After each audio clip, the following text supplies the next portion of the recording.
Dans ce petit village de Mondjo à l'est du Cameroun, Halima fait face au quotidien à un manque perpétuel d'aliments sains et nutritifs.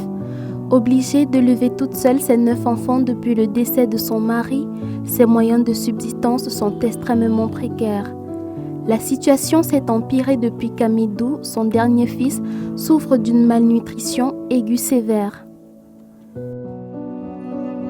To min kanade o folwata kam mi anda to jemma wadi bandu do sofa to wali balde didi tati uta be do uta bura sembe to do uta hande lori balde tati amma hande faji fayto mi neni mi tawa don ko jam na ala don baraka balde do kam ni kam nel diam butali ni mi don nyama butali yo mi don habda be ko mi yesima do on mi habdata tora Allah.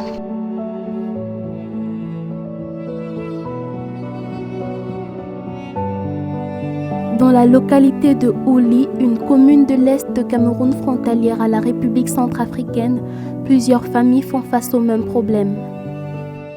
Nous décrivons la malnutrition chez nous par la sous-alimentation, notée au niveau des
qui nous aident déjà dans cette lancée-là.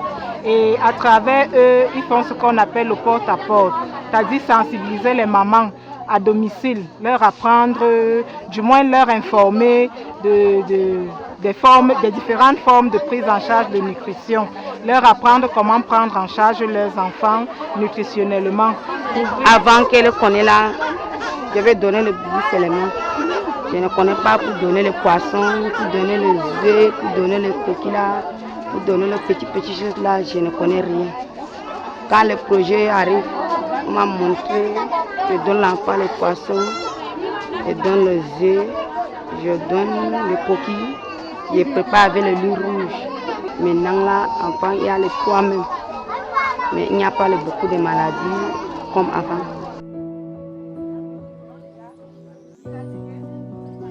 Ambet, un petit village situé à 30 km de Bertois, les équipes de la Fondation Confucius et du SAILD, tous membres de la plateforme de la société civile Sun, apprennent aux populations comment bien se nourrir en exploitant les aliments locaux.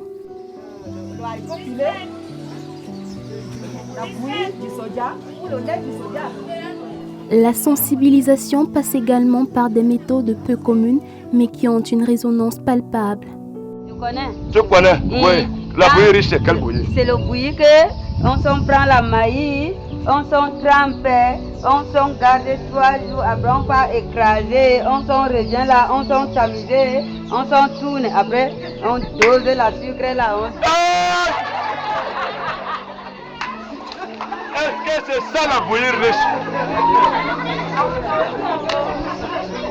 La bouillie riche, c'est du maïs. Le maïs, et comme tu as commencé, tu ajoutes des arachides. D'abord cette saison, Des activités comme celle-ci se sont multipliées au sein des ONG, OSC et communes depuis leur adhésion au mouvement Sun.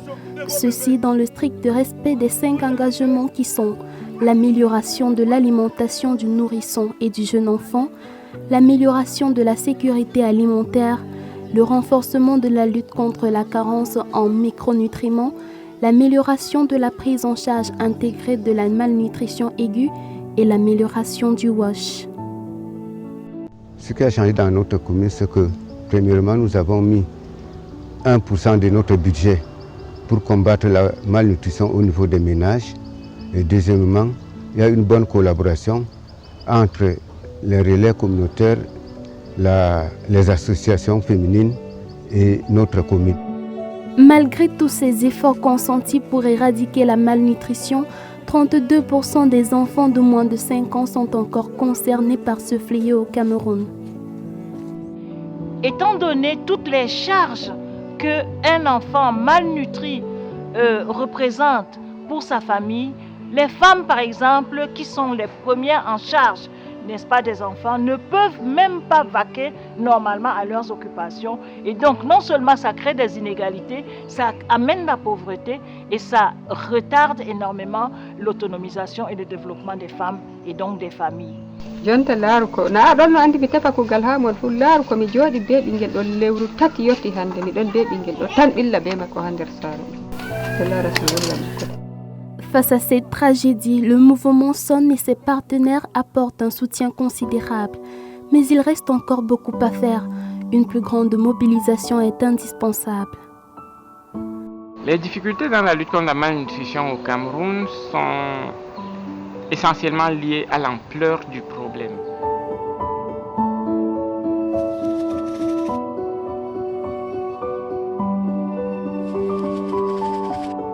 Le message, dans un premier temps, c'est un message aux leaders, aux gens qui prennent les décisions, c'est d'affecter des lignes spécifiques budgétaires à la lutte contre la malnutrition au Cameroun. Ça n'existe pas, c'est dilué dans la santé. Or, la malnutrition est un problème auquel on devrait s'attaquer de façon très spécifique. Donc nous interpellons les parlementaires, nous interpellons le gouvernement du Cameroun à octroyer des financements conséquents dans la lutte contre la malnutrition. Maintenant, au niveau des communautés, nous encourageons les communautés à ce que nous appelons des pratiques familiales essentielles qui, ma foi, vont de l'allaitement maternel exclusif à la diversification alimentaire. Admettons qu'on commence une campagne vraiment village par village pour travailler avec les familles, pour travailler avec les femmes. Cela demande non seulement de la ressource humaine, mais cela demande également des ressources financières. Le Cameroun a des partenaires qui l'appuient dans le développement. Nous lançons un appel également pour que les partenaires du Cameroun soient véritablement sensibles au fait que le pays veut véritablement s'attaquer à ce fléau, mais peut-être qu'avec ses seuls moyens, il ne pourra pas remplir tous les besoins. Les enfants qui ont souffert de la malnutrition aiguë peuvent conserver des séquelles à vie, dont des retards de croissance et le développement de maladies chroniques. Alors, investir dans la lutte contre la malnutrition, c'est garantir un meilleur avenir pour ces enfants, porte-étendard d'une Afrique prospère.